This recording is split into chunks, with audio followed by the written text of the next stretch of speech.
Indikasi pidananya sudah ada, jadi kami akan menuntut dua hal terkait dengan semua tenan yang tadi disita oleh Pak Menko. Rencana Tata Ruang Wilayah Provinsi Jawa Barat tahun 2024 hingga 2042 dengan rahmat Tuhan Yang Maha Esa, Gubernur Jawa Barat. Gubernur Jawa Barat tertanda Muhammad Ridwan Kamil. Harus mengikuti fungsi, bukan hanya fasad. Form, follow, function. Mungkin juga ada akademisinya gitu ya. Lalu kan ada badan perencana juga tentang tata ruang, perencanaan pembangunan. Gimana bisa kebablasan semua?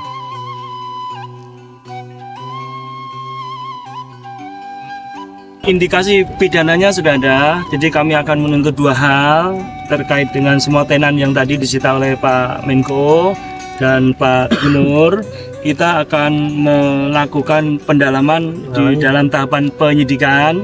Kami akan menuntut dua hal. Pertama dari pidananya, karena berdasarkan kajian kita telah berkontribusi menyebabkan banjir dengan kerugian yang cukup besar, material dan satu korban jiwa. Ini pemerintah pusat tidak boleh diam. Kita harus mengambil langkah-langkah serius.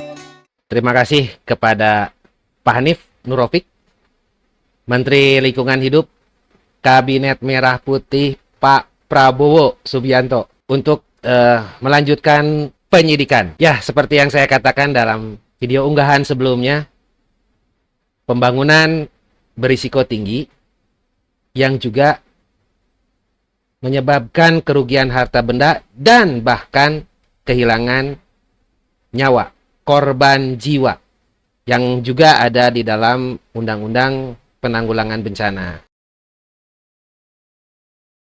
Tahun lalu ini dibangga-banggakan, Pak, oleh Provinsi Jawa Barat kepada delegasi asing lagi. Artinya acara internasional ini, Pak. Dan seharusnya bukan hanya masalah lingkungan saja, Pak. Ini ada tindak pidananya di dalam Undang-Undang 24 tahun 2007. Saya bacakan ya, Pak. Di pasal 75 ayat 1. Setiap orang yang karena kelalaiannya melakukan pembangunan berisiko tinggi yang tidak dilengkapi dengan analisis risiko bencana sebagaimana dimaksud dalam pasal 40 ayat 3 yang mengakibatkan terjadinya bencana, dipidana dengan pidana penjara paling singkat 3 tahun atau paling lama 6 tahun dengan denda paling sedikit 300 juta rupiah atau denda paling banyak 2 miliar rupiah. Ayat kedua, dalam hal tindak pidana sebagaimana dimaksud pada ayat 1 mengakibatkan timbulnya kerugian harta benda atau barang, pelaku dipidana dengan pidana penjara paling singkat 6 tahun atau paling lama 8 tahun dan denda paling sedikit 600 juta rupiah atau denda paling banyak 3 miliar rupiah. Yang menarik adalah dalam hal tindak pidana sebagaimana dimaksud pada ayat 1 mengakibatkan matinya orang, pelaku dipidana dengan pidana penjara paling singkat 8 tahun atau paling lama 10 tahun dan denda paling sedikit 3 miliar rupiah atau denda paling banyak 6 miliar rupiah. Yang agak aneh dalam proses ini adalah satu, adanya peraturan daerah Provinsi Jawa Barat nomor 9 tahun 2022 tentang rencana tata ruang wilayah Provinsi Jawa Barat tahun 2022 hingga 2042. Nah, Perda ini mengubah kawasan puncak dari hutan lindung dan konservasi badan air menjadi kawasan pertanian dan pemukiman. Nah, ini perdanya. Gubernur Jawa Barat Peraturan Daerah Provinsi Jawa Barat nomor 9 tahun 2022 tentang Rencana Tata Ruang Wilayah Provinsi Jawa Barat tahun 2024 hingga 2042 dengan rahmat Tuhan Yang Maha Esa, Gubernur Jawa Barat. Gubernur Jawa Barat tertanda Muhammad Ridwan Kamil. Ya kalau dibangga-banggakan kan selalu membanggakan arsitek kenamaan. Hebat. Oke. Tapi kan faktor safety-nya bagaimana? Faktor keamanannya bagaimana? Kan bukan hanya apa yang dipandang mata. Harus mengikuti bentuk, mengikuti fungsi, bukan hanya fasad. Form, follow, function. Itu yang selalu dilupakan. Selalu keindahan, wah gaya, ikutin luar negeri, pengen ngalahin Portugal. Saya kan selalu dimusuhin kalau saya ngomong begitu. Tapi kan ini tidak serta-merta jadi perda. Pasti ada penyusunannya. Pasti ada tim penyusunnya juga. Pasti ada yang mengusulkan juga. Yang kita harap bahwa Gakum, Kementerian Lingkungan Hidup,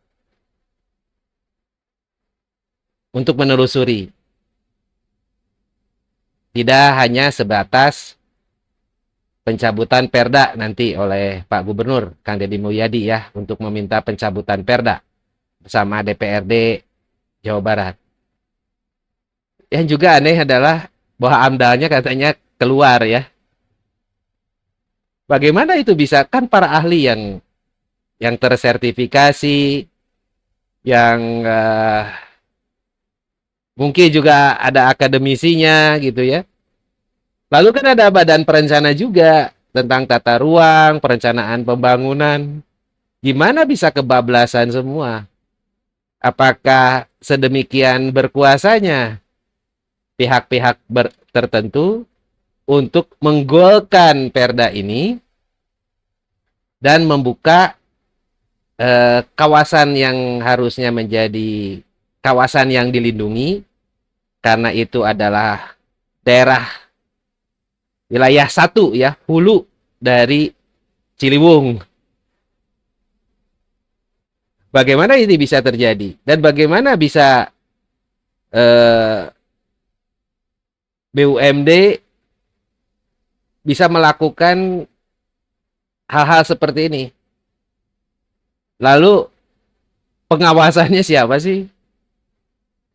Dari izin yang sudah ada, lalu bertambah luas. Memang yang mengawasi itu punya kompetensinya juga nggak sih? Untuk melakukan bahwa ini berbahaya, ini rawan terjadinya masalah yang bisa mengakibatkan banjir bandang, longsor, ataupun hal lainnya.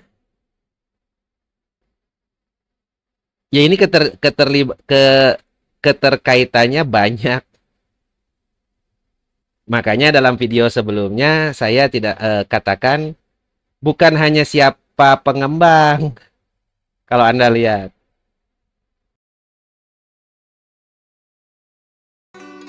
Ya saya speechless ya. Gak bisa ngomong. Gak bisa komentari maupun apa yang terjadi. Yang saya rasa bukan hanya di lokasi itu. Saya tidak mempermasalahkan bagaimana siapa pengembangnya, bukan. Tapi mengenai alih fungsi maupun pembangunan yang berisiko tinggi. Inilah yang harus kita masyarakat itu kan saya menggunakan kewajiban saya yang dilindungi Undang-Undang 24 tahun 2007 untuk menginformasikan yang benar terhadap penanggulangan bencana. Ini yang saya maksud. Jadi untuk bisa memahami apa yang saya katakan, simak secara keseluruhan. Dan saya yakin juga mungkin ada wilayah-wilayah lain yang berubah fungsi ketika perda ini dilaksanakan. Ya masyarakat untuk memberikan informasi kepada pemerintah daerah yang dipimpin Kang Deddy Mulyadi. Itulah kenapa saya dalam video sebelumnya juga mengatakan perlu saluran di mana masyarakat bisa melaporkan. Ya, Anda kan, kita masyarakat tahu sendiri kalau kita melaporkan kepada instansi-instansi terkait, kalau ada 5 meja, kita harus menghadap 5 meja. Lalu dilempar sana-sini, dipingpong sana-sini. Ya itu yang terjadi. Dan ada juga orang yang selalu komentar itu. Kang Deddy itu bukan bongkar-bongkar. Karena terjadi begitu aja. Ya bukan masalah itu. Yang membongkar ya masyarakat. Seringkali kita itu kebiasaan ya bertahun-tahun. Selalu ketika sudah ada masalah, jadi bencana, baru rame. Saya dari tahun lalu tuh, bahkan di seminar untuk menyatukan persepsi di Pemprov Jabar, termasuk di Jawa Timur. Kita itu selalu bicaranya mitigasi. Mitigasi itu adalah pengurangan risikonya, dikurangi untuk terjadinya risiko terhadap kerugian harta benda ataupun korban jiwa. Ya sebelum mitigasi itu adalah 2 tahapan yang selalu terlewat di negara kita ini. Satu adalah pencegahan, kedua perlindungan. Pencegahan perlindungan ini selalu lolos, tidak pernah, jarang sekali dilakukan. Jadi jangan selalu menunggu bahwa itu sudah terjadi masalah, sudah menimbulkan kerugian harta benda maupun korban jiwa. Itulah kenapa saya memprotes namanya Undang-Undang Penanggulangan Bencana. Dan saya sudah bersurat berulang kali meminta berbicara dengan deputi dari BNPB. Nah, kita sudah samakan persepsi dengan beberapa orang ya, dengan pimpinan BPBD di Provinsi Jawa Barat. Tapi angger weh, pada pelaksanaannya selalu bicaranya mitigasi, selalu bicaranya sosialisasi kepada masyarakat. Pencegahan itu tidak hanya dilakukan oleh masyarakat, tetapi oleh pemerintah juga dalam upaya melindungi. Contoh, dicegah tuh, perda itu itulah untuk mencegah, bukan untuk meloloskan gitu. Melindunginya bagaimana? Ya pengawasannya dan tindakan hukumnya yang ditegakkan. Itulah salah satu upayanya. Jangan selalu pengurangan risiko, pengurangan risiko. Nah iya warga nu digarawe nya ayeuna gawena areureun heula tapi gaji tetap dibayar tapi ka tanggal 27 Maret gajina dibayar geus tanggal 20 aing ngomong heula sia geus tanggal 27 geus lebaran ganti pagaweanana melakan tangkal di puncak supaya puncakna hejo. Siap. Lampun puncakna hejo, rakyatna ngejo. Pokoknya gitu nya. Ya dibongkar tenan naon ieu. Temen mah pagawean heuh. Ieu teh ngaran tempatna naon ieu teh ngaran tempatna? Naon iblis. Naon? Iblis fantasi puncak. Oh, iblis fantasi puncak. Nyes digawe lila di dia. Tapi kan nyaho ieu berdampak pada lingkungan kan? Jadi banjir kan? Jadi ripuh kan? Menang pan usaha ngaripuhkeun batur. Bener tah? Ya pokona mah kitu nya. Kade kirim ka mandorna datana. Oke. Oke. Mantap. Yes. Nah, ini gubernur yang bertanggung jawab menghentikan, menutup, tapi memberi solusi gitu ya. Tidak seperti yang sebelumnya. Anda tanya tuh, ada di YouTube juga. Masyarakat yang dikasih dusta yang tidak beres-beres hingga sekarang. Dari mulai zaman wali kota.